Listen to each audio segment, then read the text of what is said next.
Mais d'abord, on s'intéresse à ce rapport très interpellant de la Banque mondiale sur les conséquences de la pollution atmosphérique.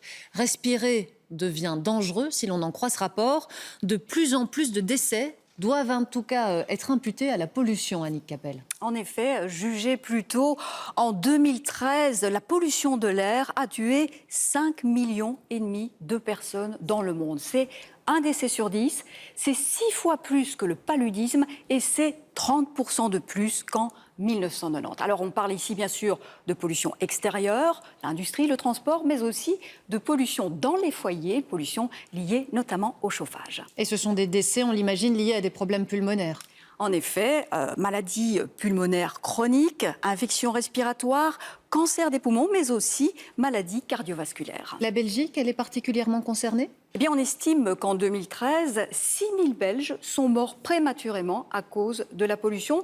C'est environ 2,5% de l'ensemble de l'Union européenne et c'est 230 000 décès. Mais le mauvais élève de la classe mondiale, c'est sans surprise l'Asie.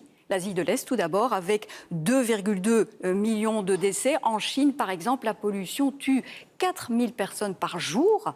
Et puis, l'Asie du Sud, 1,8 million de décès, dont la majorité ont lieu en Inde.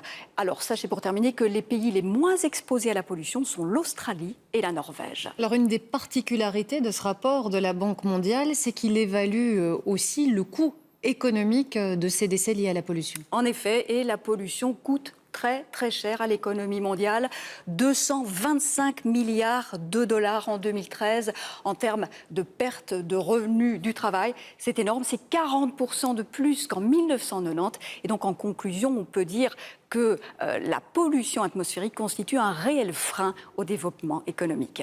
Merci Annick Capel pour cet éclairage chiffré.